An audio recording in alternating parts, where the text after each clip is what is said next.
the birthplace of jazz and Louis Armstrong, and home to the longest bridge over water, the Lake Pontchartrain Causeway, which spans 24 miles.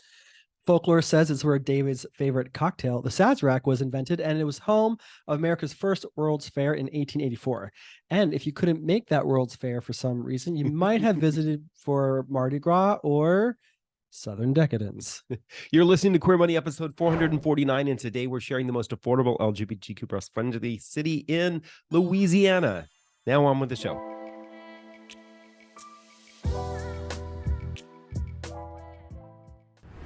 The mission of Queer Money is to financially empower the LGBTQ plus community.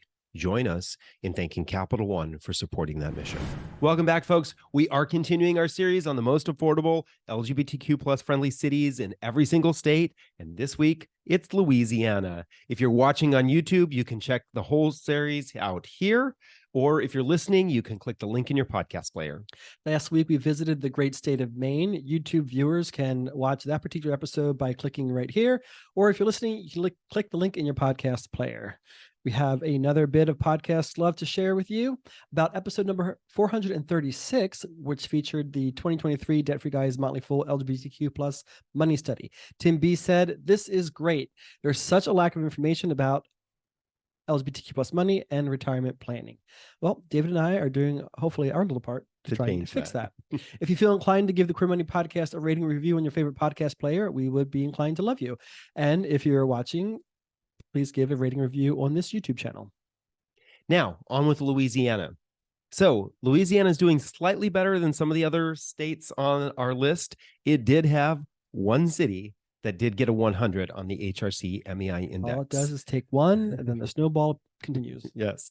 And just to let you know, only 1 point separates the runner up from the winner on today's episode. So, really close, almost a tie. Yep. So, John, who's our runner up? Probably not what people would have expected. New Orleans. Well, probably to be expected. New Orleans got a 100 on the Human Rights Campaign's Municipal Equality Index. However, some of these factors kept it from the top spot. Home values come in at $263,000 per property, which is the second highest for Louisiana. Rents come in at $1,685 for a 2-bedroom, 2-bathroom apartment. That's the second highest for Louisiana. Cost of living is 101.6% of the national average, which is the second highest for Louisiana. Average income is $24,000 a year, highest in Louisiana, and median income is $51,000 per year. That's the third highest for Louisiana. Tired of all the credit card offers you get from your current credit scoring app? Download CreditWise by Capital One today to avoid them. So, if New Orleans didn't get the top spot, David, who did? Winner, winner, chicken dinner goes to Shreveport. Now, why Shreveport?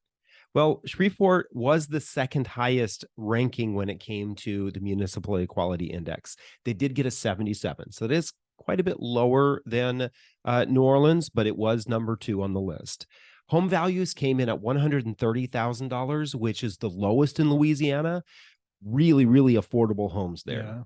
Rent, for that reason, rent is also pretty low at $1,082, which was the lowest in Louisiana.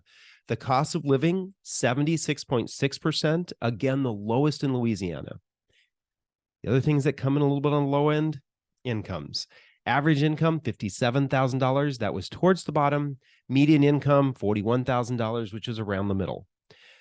As we said before, only 1 point separates New Orleans and Shreveport in Louisiana. So it's kind of a toss-up here, which one you would prefer. Unfortunately, after these two on the municipal equality rankings, they dropped off pretty quickly, with one city getting a 12. Yeah, so you've kind of got two options. And if you're leaning towards affordability, Shreveport makes more sense. If that's not as much of an issue for you, then New Orleans maybe makes some more sense. Although you probably got a lot of partying going on there. You got to take that into account. So some amazing things about Shreveport. It's on the Red River, which is where Arkansas, Louisiana, and Texas all kind of converge together, which is pretty cool. ShrevePride.com has a host of helpful resources for the LGBTQ plus community, and probably one of the best websites of its kind that I've seen to date in this analysis that we've done so far. So congratulations, Shreveport, for putting together such a great resource. They host a field day every April, which is pretty awesome. Q Prom is the end of June, sort of wraps up their Pride season. The Quest Music and Arts Festival is in October, and allegedly, lore also has it that it may be the home of Bigfoot. And you know what they say about Bigfoot. So congratulations, New Orleans and Shreveport. Financial independence with a checking and savings account that doesn't nickel and dime you with fees. Get a Capital One 360 checking or 360 performance savings account at Capital One today. On next Thursday's Queer Money episode, we are going to be covering the most affordable, most LGBT-friendly city in the state of Kentucky. If you'd like to see the results of all the cities from each state that we're analyzing, please go to queermoneypodcast.com/cities. Click the link in your podcast player if you're listening, or click the link here if you're watching on YouTube. Thank you and have a great weekend.